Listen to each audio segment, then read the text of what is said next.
Shalom, selamat pagi anak-anak semua. Bagaimana kabarnya? Sudah siap untuk kita sama-sama beribadah? Nah, anak-anak, sebelum kita mulai beribadah, Bu Kristi mau tanya dulu. Siapa di antara anak-anak yang tadi pagi sudah sekolah minggu di gereja? Wah, ada yang angkat tangan. Wah, berarti tadi pagi sudah sekolah minggu di gereja secara onsite dan sekarang ikut ibadah lagi di dalam Sunday Devotion. Ya nggak apa-apa, supaya lebih paham lagi akan firman Tuhan yang diceritakan hari ini. Nah, untuk anak-anak yang memang belum ke gereja, kenapa ya kok belum sekolah minggu tadi pagi? Oh, ada yang kurang enak badan ya. Oh, nggak apa-apa kalau memang badannya masih kurang sehat. Nggak apa-apa, tetap mengikuti ibadah secara online melalui Sunday Devotion. Nah, anak-anak, kenapa sih kita tuh kok harus selalu rajin ke sekolah minggu? Kenapa sih kita harus selalu rajin beribadah? Ya anak-anak, setiap ada kesempatan untuk beribadah bersama-sama, untuk memuji Tuhan, mendengarkan firman Tuhan, anak-anak harus bersuka cita. Kenapa? Karena kalau kita beribadah, kita akan semakin dekat dengan Tuhan, kita semakin melekat pada Tuhan, kita mengerti akan kehendak Tuhan. Dan dengan begitu kita bisa berbuah di dalam kehidupan kita sehari-hari. Nah anak-anak, yuk kita mau mulai ibadah kita. Kita mengingat bagaimana kalau kita berada di dalam Yesus, maka hidup kita bisa akan berbuah. Mari kita menyanyikan Yesus pokok dan kitalah jaraknya.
Kita mau terus berbuah di dalam hidup kita, memang kita harus terus melekat kepada Tuhan.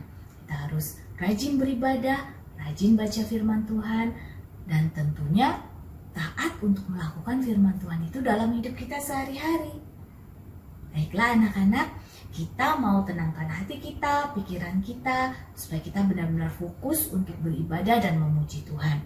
Ayo, mari kita duduk manis, lipat tangan, tutup mata, kita sama-sama mau berdoa. Bapa di surga, terima kasih untuk pagi hari yang cerah ini Tuhan, di mana kami masih boleh bersama-sama beribadah walaupun secara online melalui Sunday Devotion. Kami bersyukur Tuhan bahwa kami dikasihi oleh Tuhan. Kami rindu untuk kami terus melekat kepada Tuhan, untuk kami mendengar firman Tuhan, kami memuji dan memuliakan nama Tuhan. Tuhan, hadirlah di dalam ibadah kami saat ini. Kiranya Engkau yang memimpin ibadah kami ini mulai dari awal sampai akhir nanti. Dan biarlah kiranya kami boleh sungguh-sungguh memuji dan memuliakan nama Tuhan. Dan biarlah kiranya Roh Kudus juga menuntun kami ketika kami akan mendengar cerita firman Tuhan, sehingga kami boleh mengerti apa yang kami dengarkan pada pagi hari ini. Terima kasih Tuhan, di dalam nama Yesus kami berdoa dan mengucap syukur. Amin.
Wah, anak-anak lucu ya.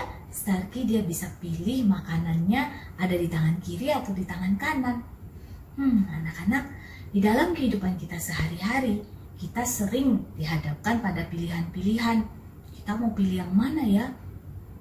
Mulai dari hal yang sederhana, contohnya makanan. Aku mau makan sayur, gak enak. Maunya makanan yang lain aja. Nah, itu kita memilih. Padahal sayur itu sesuatu yang baik loh buat kita. Atau mungkin di sekolah, tiba-tiba ada ulangan. Waduh, tadi malam belum belajar. Nyontek gak ya? Wah, jadi anak-anak dihadapkan pada pilihan mau nyontek atau tidak. Atau mungkin di rumah kelihatan mama sedang nyapu. Nah, terus dalam hati, dibantu apa tidak ya?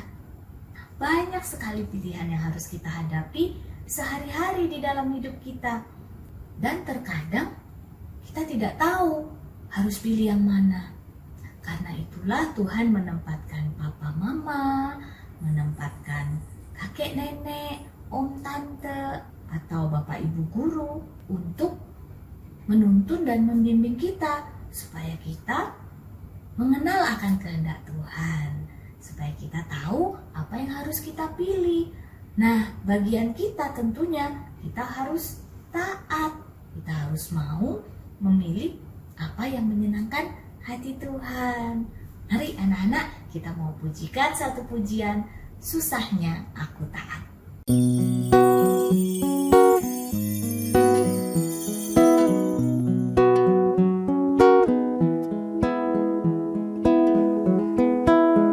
Susahnya aku taat, lebih mudah tidak taat. Susahnya ku diatur, lebih mudah ku mengatur. Pilih yang mana, yang mana yang menyenangkan Tuhan. Aku pilih taat, mau diatur, wajah Tuhan tersenyum.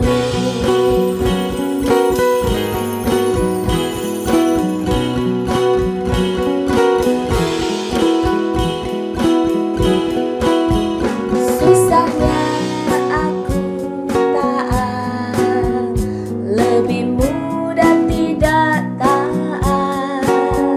Susahnya ku diatur, lebih mudah ku mengatur. Pilih yang mana, yang mana yang menyenangkan Tuhan. Aku pilih taat, mau diatur, wajah Tuhan tersenyum. Pilih yang mana, yang mana yang menyenangkan Tuhan. Aku pilih taat, mau diatur, wajah Tuhan tersenyum. Wajah Tuhan tersenyum, wajah Tuhan tersenyum.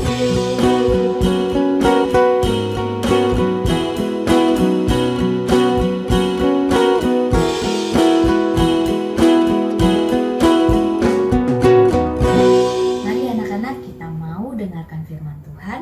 Mari kita berdoa terlebih dahulu. Tuhan Yesus, sebentar kami mau mendengarkan firman Tuhan. Biarlah kiranya Roh Kudus membantu kami supaya kami betul-betul mengerti apa yang hendak Tuhan sampaikan kepada kami di pagi hari ini. Terima kasih Tuhan, dalam nama Yesus kami berdoa dan mengucap syukur. Amin. Anak-anak masih ingat cerita minggu lalu? Ya, minggu lalu kita bersama-sama belajar tentang Raja Daud dan siapa nama anaknya? Raja Salomo. Betul sekali. Nah, hari ini kita mau mendengarkan kelanjutan tentang Raja Salomo. Mari anak-anak disiapkan Alkitabnya. Kita mau baca dari 1 Raja-Raja 3 ayat 1 sampai 28. Tapi kita akan membacanya menjadi 2 bagian ya. Yang pertama, kita akan baca dulu dari 1 Raja-Raja 3 ayat 5 sampai 15. 1 Raja-Raja 3 ayat 5 sampai 15.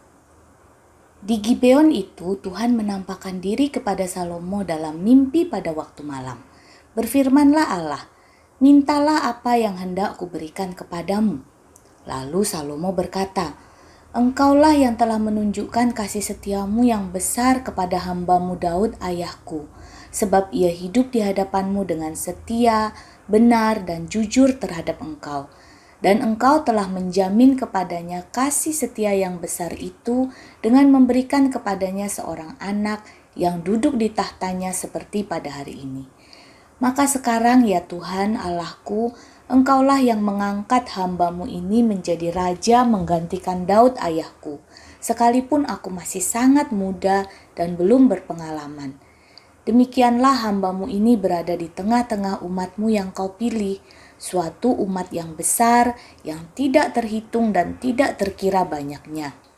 Maka berikanlah kepada hambamu ini hati yang faham menimbang perkara, untuk menghakimi umatmu dengan dapat membedakan antara yang baik dan yang jahat. Sebab siapakah yang sanggup menghakimi umatmu yang sangat besar ini?" Lalu adalah baik di mata Tuhan bahwa Salomo meminta hal yang demikian. Jadi berfirmanlah Allah kepadanya, "Oleh karena engkau telah meminta hal yang demikian dan tidak meminta umur panjang atau kekayaan atau nyawa musuhmu, melainkan pengertian untuk memutuskan hukum, maka sesungguhnya aku melakukan sesuai dengan permintaanmu itu.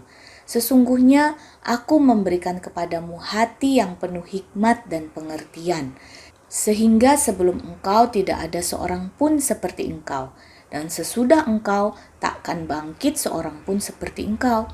Dan juga apa yang tidak kau minta, aku berikan kepadamu, baik kekayaan maupun kemuliaan, sehingga sepanjang umurmu takkan ada seorang pun seperti engkau di antara raja-raja.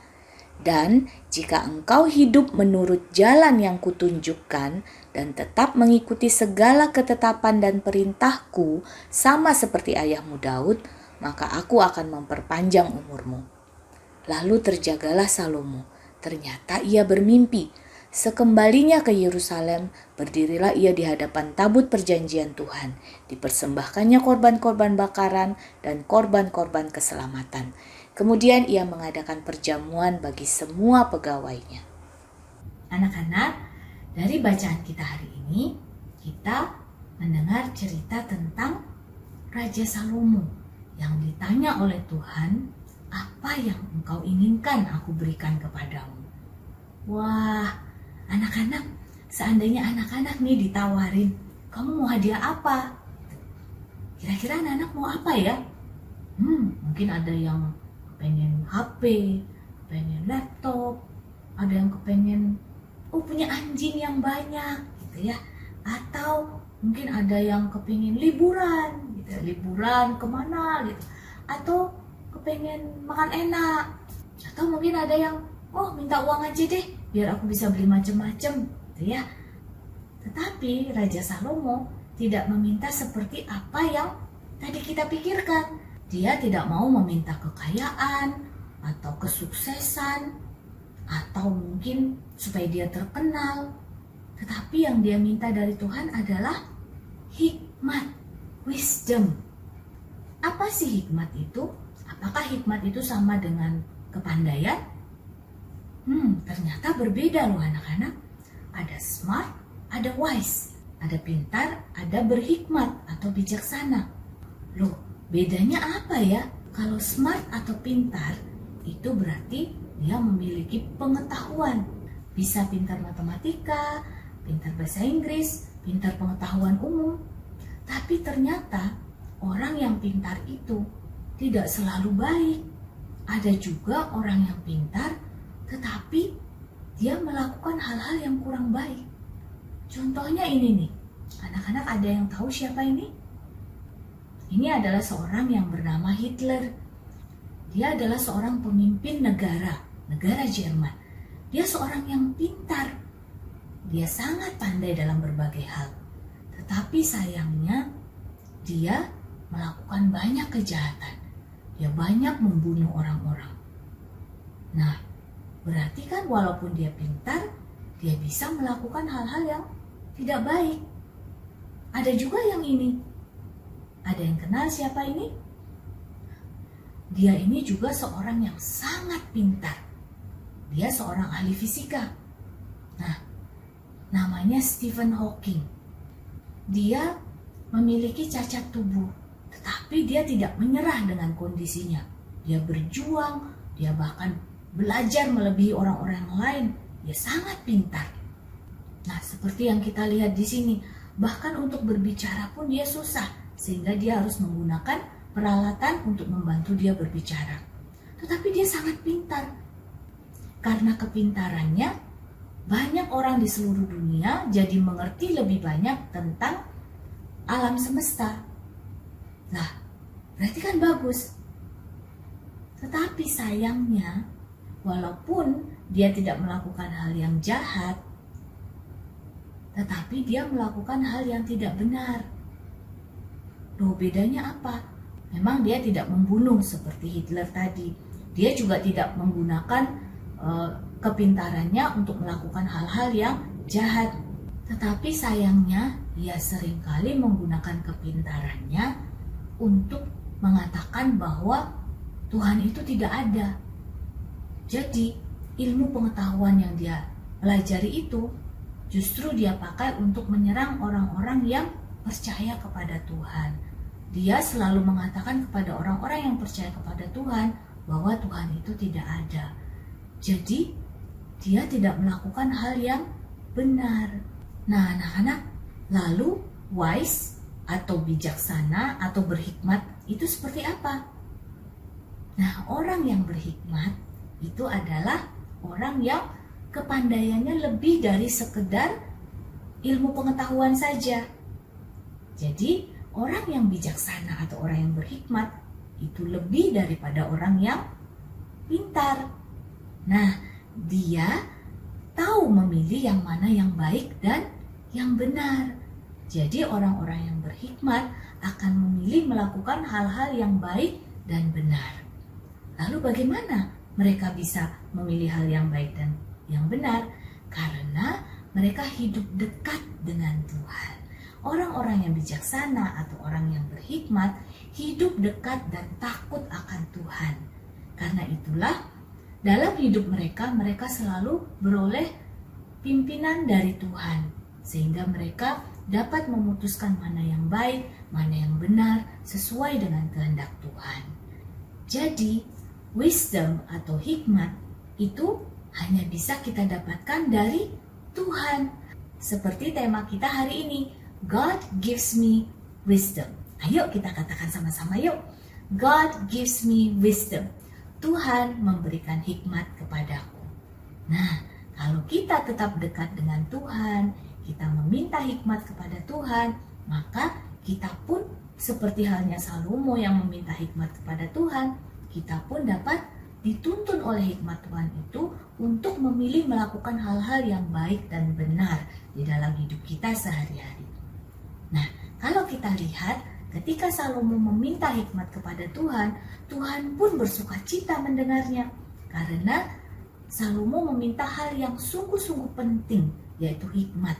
Dia tidak meminta kekayaan ataupun kesuksesan, tetapi karena dia meminta hikmat, Tuhan dengan sangat sukacita memberikan hikmat kepada Salomo.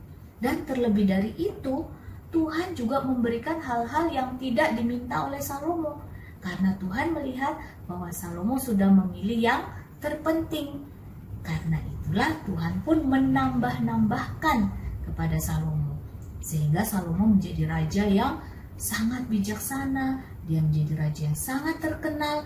Dan dia pun memiliki kekayaan yang melimpah. Sehingga tidak ada raja yang seperti Raja Salomo, baik sebelum dia ataupun sesudah dia. Luar biasa ya anak-anak.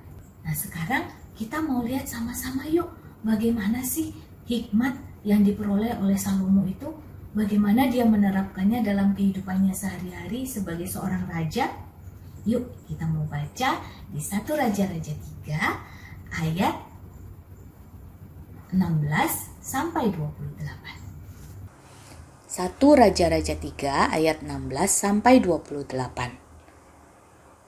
Pada waktu itu masuklah 2 orang perempuan sundal menghadap raja, lalu mereka berdiri di depannya. Kata perempuan yang satu, "Ya tuanku, aku dan perempuan ini diam dalam satu rumah, dan aku melahirkan anak pada waktu dia ada di rumah itu.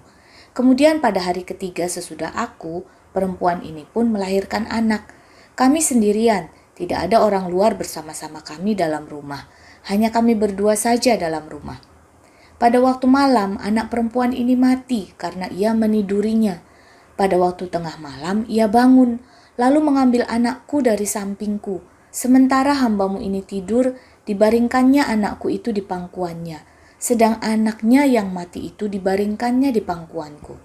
Ketika aku bangun pada waktu pagi untuk menyusui anakku, tampaklah anak itu sudah mati. Tetapi ketika aku mengamat-amati dia pada waktu pagi itu, tampaklah bukan dia anak yang kulahirkan." Kata perempuan yang lain itu, "Bukan, anakkulah yang hidup dan anakmulah yang mati." Tetapi perempuan yang pertama berkata pula, "Bukan, anakmulah yang mati dan anakkulah yang hidup." Begitulah mereka bertengkar di depan raja. Lalu berkatalah raja, "Yang seorang berkata, anakkulah yang hidup ini dan anakmulah yang mati. Yang lain berkata, bukan, anakmulah yang mati dan anakkulah yang hidup." Sesudah itu raja berkata, "Ambilkan aku pedang." Lalu dibawalah pedang ke depan raja. Kata raja, "Penggallah anak yang hidup itu menjadi 2 dan berikanlah setengah kepada yang satu dan yang setengah lagi kepada yang lain." Maka kata perempuan yang mempunyai anak yang hidup itu kepada raja, sebab timbullah belas kasihannya terhadap anaknya itu. Katanya, "Ya tuanku, berikanlah kepadanya bayi yang hidup itu. Jangan sekali-kali membunuh dia." Tetapi yang lain itu berkata, "Supaya jangan untukku ataupun untukmu, penggallah." Tetapi raja menjawab, katanya, "Berikanlah kepadanya bayi yang hidup itu. Jangan sekali-kali membunuh dia. Dia itulah ibunya." Ketika seluruh Israel mendengar keputusan hukum yang diberikan raja, maka takutlah mereka kepada raja, sebab mereka melihat bahwa hikmat daripada Allah ada dalam hatinya untuk melakukan keadilan. Luar biasa ya anak-anak. Dari firman Tuhan yang sudah kita baca dan dengarkan bersama-sama tadi, kita melihat bagaimana Raja Salomo memutuskan suatu perkara yang sulit. Ada 2 orang wanita yang memperebutkan seorang bayi. Yang satu bilang, "Oh ini bayiku." Yang satu bilang, "Ini bayiku, bayimu sudah mati." Nah, padahal Raja Salomo tidak kenal kedua wanita ini. Jadi dia tidak tahu bayi ini milik siapa. Tetapi dengan hikmat yang dari Tuhan, Raja Salomo melakukan sesuatu yang luar biasa. Dia menyuruh mengambil pedang. Lalu dia bilang, "Bayi ini akan aku potong 2 supaya kalian bisa dapat setengah-setengah." Wah, kedengarannya adil, dapat setengah-setengah. Tetapi tentu saja ibu yang sesungguhnya dari bayi ini pasti gak tega kalau bayinya dipotong. Jadi dia menangis, terseduh-seduh. Dia bilang, "Raja, jangan potong anakku, jangan potong bayi itu. Biarlah bayi itu diberikan saja kepada wanita itu." Jadi dia mengalah karena dia tentu saja merasa lebih baik anaknya hidup walaupun diberikan kepada wanita itu daripada anaknya dipotong 2 dan nantinya akan mati. Sementara wanita yang satunya, "Ya gak apa-apa, dipotong aja supaya adil." Nah, dari situ kan kelihatan bahwa ibu yang sesungguhnya adalah ibu yang sungguh-sungguh mengasihi bayi itu. Karena itulah Raja Salomo pun memberikan bayi itu kepada wanita itu. Ketika orang Israel melihat bagaimana Raja Salomo yang begitu bijaksana, mereka pun terkagum-kagum dan mereka pun menjadi sangat takut dan sangat menghormati Raja Salomo. Nah, anak-anak, dari sini kita melihat ada 3 poin penting.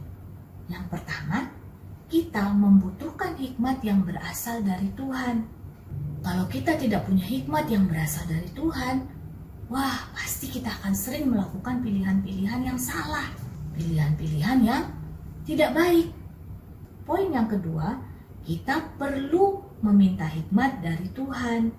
Jadi ketika kita tahu bahwa kita butuh hikmat, kita bisa meminta hikmat itu kepada Tuhan. Dan Tuhan akan dengan sukacita memberikan hikmat itu kepada kita. Poin yang ketiga, kita harus menerapkan hikmat itu di dalam kehidupan kita sehari-hari. Jadi kita harus taat. Ketika kita tahu berdasarkan hikmat Tuhan bahwa ini adalah sesuatu yang baik dan benar, maka kita harus taat untuk melakukannya. Misalnya, anak-anak nih di sekolah, ada ulangan, terus tiba-tiba temennya mau nyontek. Wah, kasihan temennya kalau nggak dicontekin, nanti dapat nilai jelek. Jadi gimana dong? Apakah sebaiknya kita kasih contekan? Itu kan namanya menolong teman. Gak apa-apa kan? Itu hal yang baik kan, menolong teman. Wah, hati-hati anak-anak. Itu namanya bukan menolong.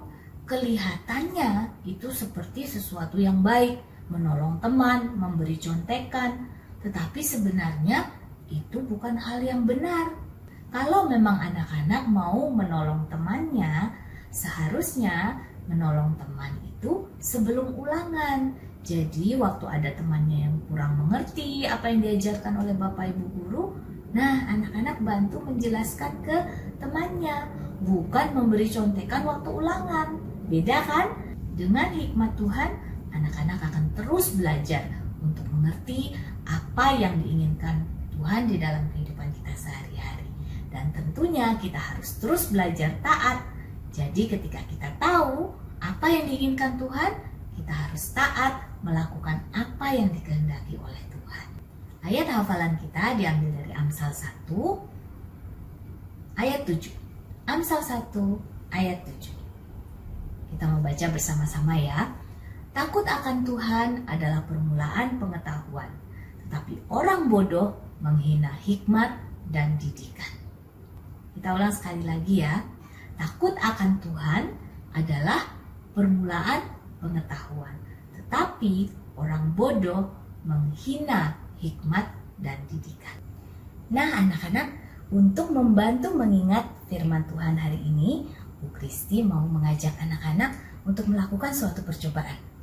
Nah di sini kita melihat ada satu gelas yang kosong. Ini seperti diri kita. Kalau kita mengandalkan pengetahuan kita sendiri. Nah kalau kita lihat, panahnya ini mengarah kemana ya? Dia mengarah ke bad and wrong choices. Seperti itulah dengan kita. Kalau kita membiarkan diri kita hanya mengandalkan pikiran-pikiran kita sendiri, maka kita sering kali melakukan pilihan-pilihan yang buruk dan salah. Tetapi kalau kita meminta hikmat dari Tuhan, kita membiarkan Tuhan mengisi diri kita dengan hikmat yang daripadanya,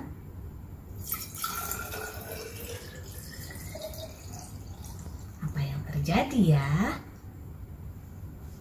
Wah, anak-anak lihat, sekarang panahnya mengarah kemana? Panahnya menghadap ke good and right choices. Apakah Bu Kristi tadi ubah panahnya? Tidak. Ya, memang sih kalau secara ilmu pengetahuan, karena ada air dan ada cahaya, maka ada suatu pembiasan cahaya sehingga mata kita melihat panah ini mengarah ke arah yang berbeda. Tetapi intinya sama seperti kita, ketika kita meminta hikmat yang daripada Tuhan, kita beroleh hikmat yang sejati yang hanya berasal dari Tuhan, maka Tuhan akan membantu kita melihat hal-hal sesuai dengan sudut pandang Tuhan, sehingga kita bisa mengerti apa yang baik dan apa yang benar yang sesuai dengan kehendak Tuhan. Mari kita berdoa. Tuhan, terima kasih untuk firman-Mu pada pagi hari ini. Terima kasih Tuhan kalau kami boleh belajar dari Raja Salomo yang meminta hikmat kepada Tuhan dan menerapkan hikmat itu di dalam kehidupannya. Tuhan, ajar kami untuk selalu dekat dan takut akan Tuhan supaya kami pun beroleh hikmat yang daripada Tuhan saja. Dan biarlah kiranya hikmat Tuhan boleh memimpin kami untuk kami melakukan pilihan-pilihan yang baik dan benar di dalam kehidupan kami. Terima kasih Tuhan, dalam nama Yesus kami berdoa dan mengucap syukur. Amin. Nah anak-anak, sekarang tiba waktunya bagi kita untuk memberikan persembahan. Kita mengucap syukur karena Tuhan sudah memberikan banyak hal di dalam kehidupan kita. Karena itu sebagai ungkapan syukur kita mau berikan persembahan kepada Tuhan. Tetapi tentu saja terlebih dari persembahan ini, yang terbaik adalah kita memberikan hidup kita kepada Tuhan. Mari anak-anak, kita terus belajar untuk mengerti bahwa kita butuh akan hikmat Tuhan. Dan karena itu kita mau minta hikmat kepada Tuhan dan kita akan belajar untuk taat supaya kita bisa menerapkan hikmat Tuhan itu di dalam hidup kita sehari-hari. Kita mau terus belajar untuk melakukan hal-hal yang baik. Yuk anak-anak, kita bangkit berdiri. Kita sama-sama mau belajar satu lagu sambil kita perhatikan kata-kata di dalam lagu ini. Kita mau sungguh-sungguh belajar untuk melakukan hal yang baik dan benar untuk Tuhan. I wanna do right.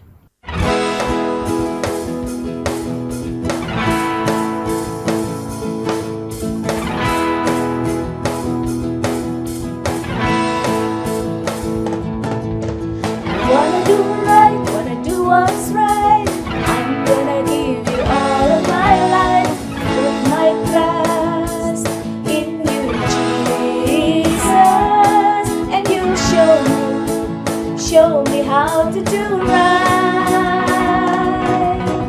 Hey, hey, every word I say. Ooh, I wanna be like you. Oh my, my, every day goes by. I wanna be more like you. I wanna be more like you.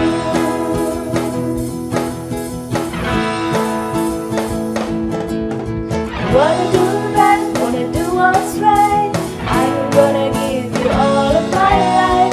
Put my trust in you, Jesus, and you'll show me how to do right. Hey, hey, every word I say. Ooh, I wanna be like you. Oh my, my, every day goes by. I wanna be more like you. I wanna be more like you.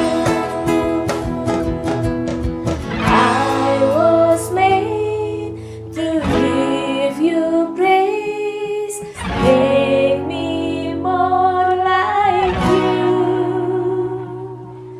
I was made to give you praise. Make me more like you. In all I do. Hey, hey, every word I say. Ooh, I wanna be like you. Oh my, my, every day goes by. I wanna be more like you. Hey, hey, every word I say. Ooh, I wanna be like you. Oh my, my, every day goes by. I wanna be more like you. I wanna be more like you. I wanna be more like you.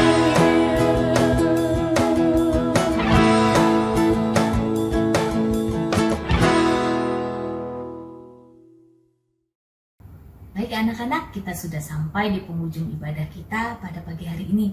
Mari kita mau sama-sama tutup di dalam doa. Mari kita berdoa. Tuhan Yesus, terima kasih untuk ibadah pada pagi hari ini. Terima kasih untuk kehadiran-Mu dari awal hingga pada akhirnya. Kami mengucap syukur untuk berkat firman-Mu dan kami percaya ketika kami meminta hikmat dari Tuhan, Tuhan akan memberikannya kepada kami. Dan kami akan terus belajar untuk melakukan pilihan-pilihan yang baik dan benar dalam kehidupan kami, supaya kami pun boleh mempermuliakan nama Tuhan. Terima kasih Tuhan, kiranya Engkau menyertai kami, ketika kami undur dari ibadah ini dan ketika kami kembali di dalam aktivitas kami sehari-hari, baik kami di rumah, di sekolah, dimanapun kami berada, biarlah kiranya Roh Kudus terus menuntun di dalam hati kami supaya kami belajar menjadi anak-anak Tuhan yang menjadi teladan dimanapun kami berada. Terima kasih Tuhan, di dalam nama Yesus kami berdoa dan mengucap syukur. Amin.